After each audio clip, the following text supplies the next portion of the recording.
Buenos días, mi nombre es Miguel Elías Peña Salazar, soy estudiante de décimo semestre de Ingeniería Industrial y el día de hoy voy a hacer una pequeña presentación sobre la temática de EPPs enfocado a los que se utilizan para la protección de ojos, cara y vías respiratorias. Dando un pequeño contexto, los EPPs vendrían siendo los equipos de protección personal, los cuales son una medida preventiva que utilizan muchas empresas, o bueno, prácticamente todas las empresas, que como método barrera, con el fin de disminuir de cierta forma eh, la- el impacto que pueden tener ciertos riesgos en la salud de los trabajadores que se encuentran expuestos a ciertos peligros por el desarrollo de sus actividades laborales. Los EPP son una obligación del empleador en cuanto al tema de suministrarlos por ley y en cuanto al tema de utilizarlos se vuelve una obligación por parte del empleado. Pues para seleccionar los EPPs adecuados para el tipo de labor que se va a desarrollar, es necesario tener en cuenta los procedimientos, los riesgos laborales que se encuentran presentes a esos procedimientos, las evaluaciones ambientales, aunque muchas personas no las toman en cuenta, son muy relevantes al momento de seleccionar un adecuado EPP, y los análisis estadísticos de accidentes, incidentes y enfermedades laborales nos ayudan a seleccionarlo ya que nos identifican cuáles son de pronto los efectos que se han tenido previamente por el desarrollo de una actividad y en base a eso uno puede de pronto decir, este EPP puede servirme para mitigar tal accidente o tal incidente que se presentó en el pasado y disminuir de pronto eh, la, el que el trabajador se vuelva propenso a adquirir ciertas enfermedades laborales. Ya entonces entrando al tema temática como tal, vamos a hacer una pequeña división primero de EPP, primero hablando del tema de ojos y cara, que se maneja en conjunto, y después hablando del tema de protección respiratoria, el cual también puede ser utilizado en conjunto total para proteger los tres elementos al mismo tiempo, pero pues es mejor hablarlos así por separado.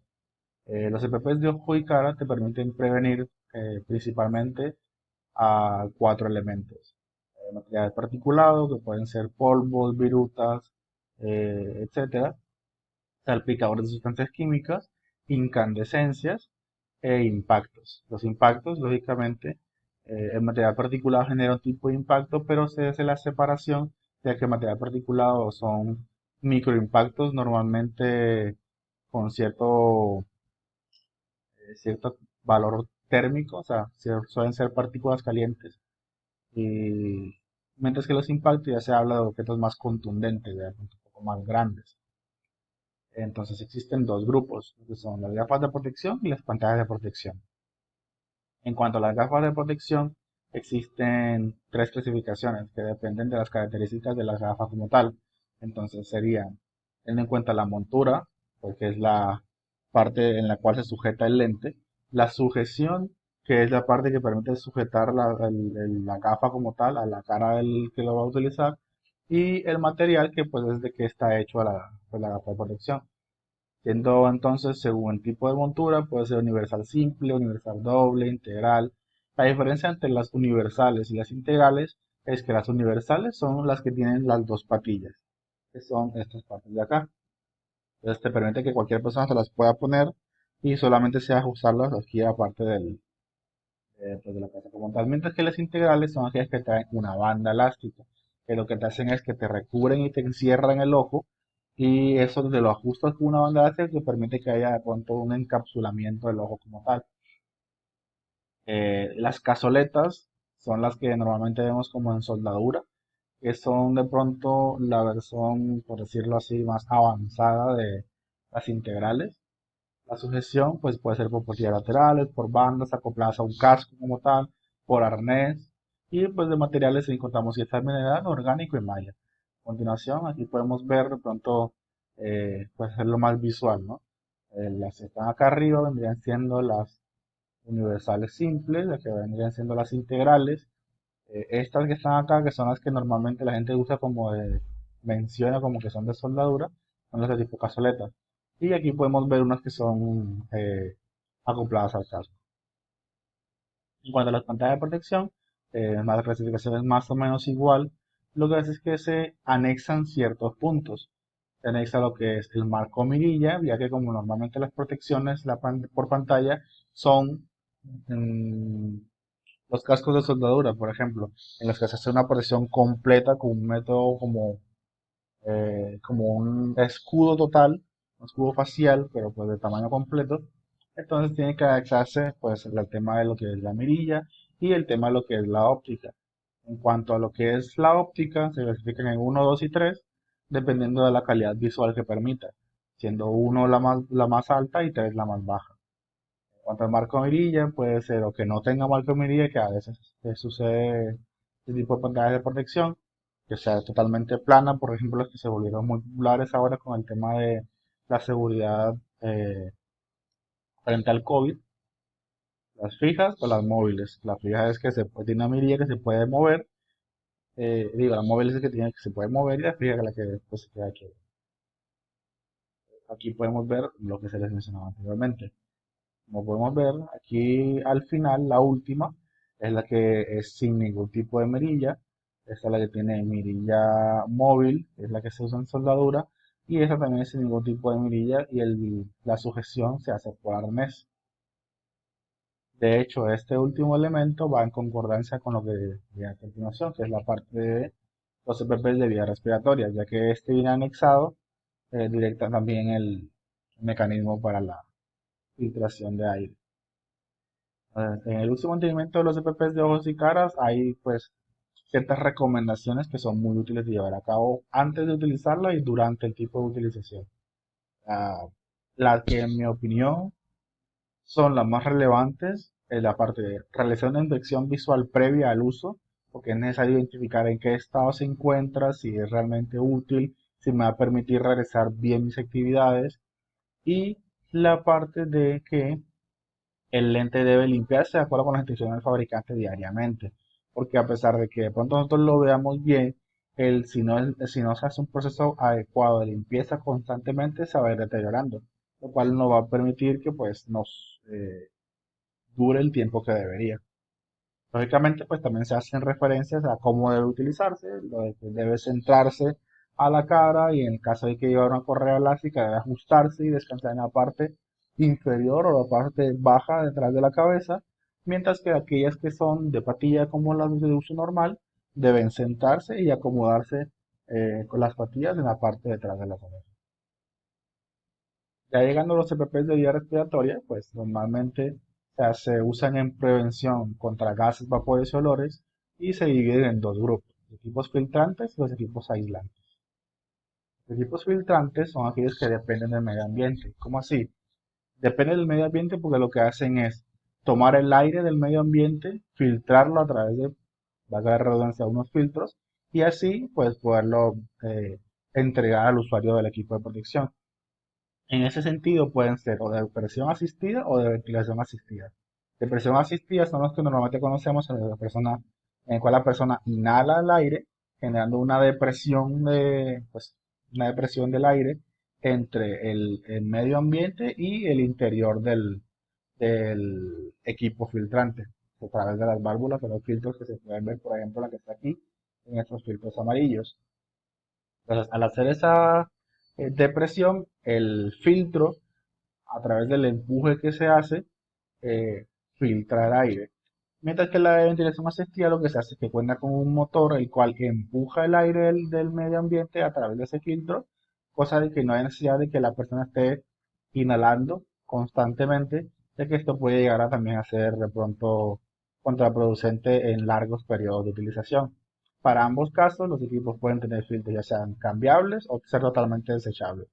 Cuando son totalmente desechables, quiere decir que el filtro no se puede cambiar y tiene cierto número de utilizaciones, el cual viene descrito pues en el producto, se especifica cuántas utilizaciones máximas puede tener y así pues se determina cuando llega a cierto tiempo de utilización, ya debe ser totalmente desechado porque deja de ser útil.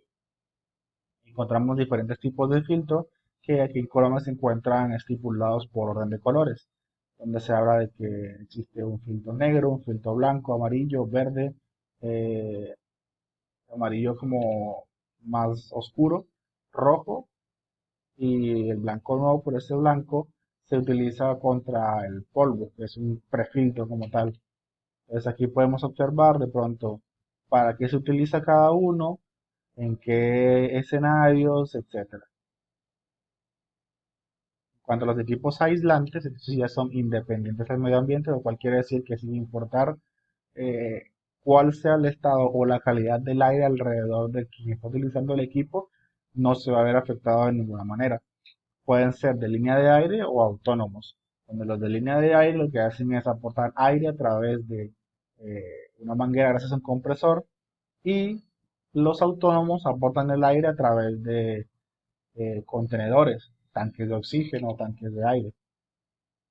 Las limitaciones generales del uso de este tipo de equipos son: los equipos filtrantes no deben utilizarse en espacios con volúmenes deficientes de oxígeno.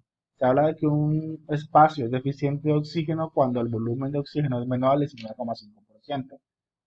No debe interferir el contacto directo del equipo con lo que sería vello facial, como por ejemplo barba en mi caso, patillas o cabello excesivamente largo.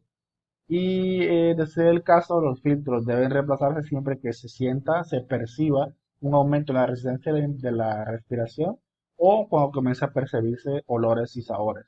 Porque eso es un indicativo de que los filtros ya no están funcionando, lo cual haría que la persona como tal esté expuesta a las condiciones medioambientales o al químico que se desea evitar. En cuanto a los equipos aislantes, no debe utilizarse en espacios donde existan riesgos locativos asociados con el desplazamiento de la manguera, ya que, pues, lógicamente, si hay tropiezos, etcétera, se puede generar accidentes. Debe mantenerse control de la cantidad de aire suministrado por el contenedor constantemente, ya que, en caso tal de que en algún punto se acabe ese aire o ese oxígeno, la persona va a comenzar a sufrir de asfixia, va a retirarse del LPP y va a inhalar toda la sustancia química que se quería evitar desde el inicio. Y el uso incorrecto de estos equipos puede resultar en una sobreexposición al contaminante. El uso y mantenimiento también me parece que lo más relevante como tal es realizar la inspección visual, sobre todo cuando se está hablando de la parte de los equipos filtrantes, ya que si contamos con mangueras que no sirven, que están deterioradas, eso es muy grave en cuanto al uso de estos equipos. Y que antes de utilizar cada filtro debemos comprobar la fecha de caducidad, la cual siempre va a ir impresa en el mismo, y el perfecto estado de conservación. Lógicamente también debe centrarse a la cara, debe ajustarse con los elásticos detrás de la cabeza, no debe ser almacenado a temperaturas elevadas porque lógicamente eso facilita el deterioro del equipo, y debe haber un control constante de las válvulas como tal que permiten la regulación del paso de oxígeno, ya que muchas veces este es el elemento que suele deteriorarse con más facilidad y no se está normalmente muy pendiente a eso. Para este tipo de EPP se realizan unas pruebas de ajustes, las cuales son la cualitativa y la ciclo fit test. La cualitativa, lo que se hace es: la persona se equipa, realiza una inhalación y determina si siente olores o sabores. Como lo mencionamos anteriormente, esto es un indicativo de que el filtro no está realizando su labor adecuadamente. Y el ciclo fit test, que es mayormente utilizado cuando se va a presentar trabajos en confinamientos, tareas de alto riesgo. Lo que se hace es una serie de pasos: tiene una respiración normal, una respiración profunda, se hace un movimiento de la cabeza de lado a lado, movimiento de la cabeza hacia arriba y hacia abajo, se habla o se trata de leer con la voz fuerte, se realizan muecas y se trata de tocar la punta de los pies, en la posición que normalmente se hace en ejercicio, y después se hace toda la respiración normal. Todo esto con el fin de determinar qué tan ajustado se encuentra a la cara, qué tan cómodo es para la persona utilizarlo, y si de pronto existe problemas respiratorios internos de la persona que le permitan no utilizar este equipo, ya que lógicamente el riesgo de asfixia pues se eleva. Sería todo por el día de hoy. Muchas gracias por la atención prestada.